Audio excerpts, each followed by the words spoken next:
మామిడిపళ్ళ రుచులే కాదు, కపిల్ వారి 30 సంవత్సరాల నాణ్యత మరియు నమ్మకం. ఆ ఎమ్మెల్సీకి పదవి ఉండి కూడా డమ్మీగా మారిపోయారా? పదవిచ్చిన పార్టీని వదిలేసి అధికార పార్టీలో చేరాలని చూస్తే అక్కడ ఎదురు దెబ్బేనట. దీంతో ఇటు ప్రతిపక్ష వైసీపీ, అటు అధికార కూటమి కరివేపాకులా తీసి పారేస్తున్నాయట. దీంతో ప్రభుత్వ అధికారిక సమావేశాల్లో ప్రజా సమస్యలపై గళమెత్తక మిన్నకుండిపోతున్నారట ఆ ఎమ్మెల్సీ.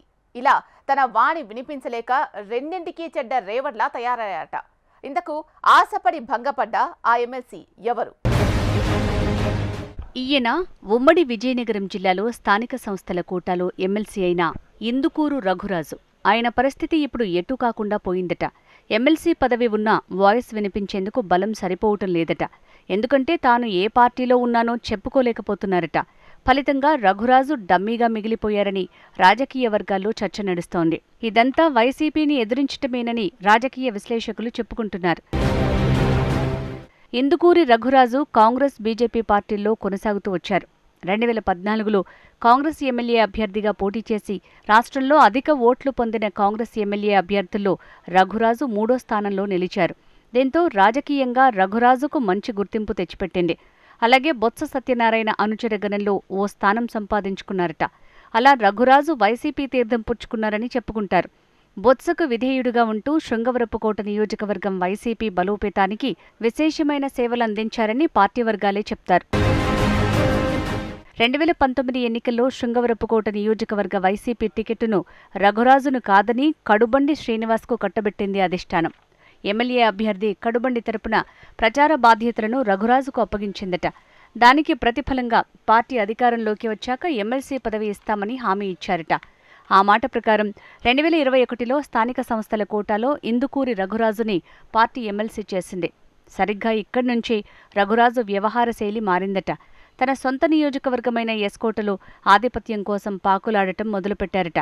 నాటి నుంచి MLA Kadubandi శ్రీనివాసరావును ఎదిరించడం మొదలుపెట్టారట MLC Indukuri Raghuraju.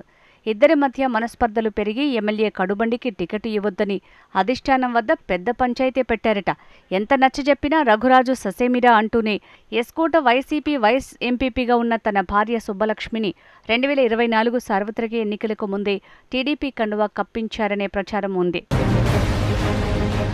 TDP అధిష్టానం రఘురాజు సతీమణికి రాష్ట్ర పర్యాటక అభివృద్ధి సంస్థ డైరెక్టర్గా పదవి కట్టబెట్టింది.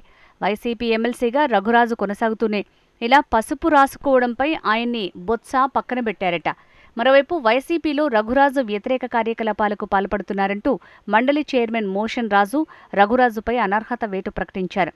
తనపై అనర్హత వేటు అన్యాయమని ఆయన న్యాయస్థానాన్ని ఆశ్రయించారు. న్యాయస్థానం రఘురాజుకు అనుకూలంగా తీర్పు ఇవ్వడంతో ఎమ్మెల్సీగా కొనసాగుతూ వస్తున్నారు. అయితే రఘురాజు ఎమ్మెల్సీ పదవి పదిలమే అయినా తాను ఏ పార్టీలో ఉన్నానో తేల్చుకోలేకపోతున్నారట. ఇటు టీడీపీకి దగ్గరవ్వలేక అటు వైసీపీలో ఉండలేకపోతున్నారట. పార్టీ అధికార సమావేశాలు, కార్యక్రమాలకు రఘురాజు వెళ్తున్నారే కానీ మౌనంగానే ఉంటున్నారట. ఇరు పార్టీ వాళ్లు ప్రాధాన్యత ఇవ్వడం లేదని రఘురాజే తన అనుచరుల వద్ద చెప్పుకుంటున్నారట. హాజరు కోసం సమావేశానికి వచ్చామా వెళ్లామా అన్న రీతిలో వ్యవహరిస్తున్నారన్న టాక్ నడుస్తోంది. దీంతో రఘురాజు పరిస్థితి రెంటికి చెడ్డ రేవడిలా మారిపోయిందని తోటి రాజకీయ నాయకులే సెటైర్లు వేసుకుంటున్నారట. ప్రతిపక్ష వైసీపీ, అధికార కూటమి కరివేపాకులా తీసిపారేస్తున్నారట. ప్రభుత్వ అధికారిక సమావేశాల్లో ప్రజా సమస్యలపై గళమెత్తలేక మిన్నకుండిపోతున్నారట రఘురాజు. మరి రఘురాజు తన ఎమ్మెల్సీ పవర్కు పదును పెట్టి ప్రజా సమస్యలపై తన గొంతు వినిపిస్తారా లేక డమ్మీగానే కొనసాగుతారా అన్నది చూడాలి.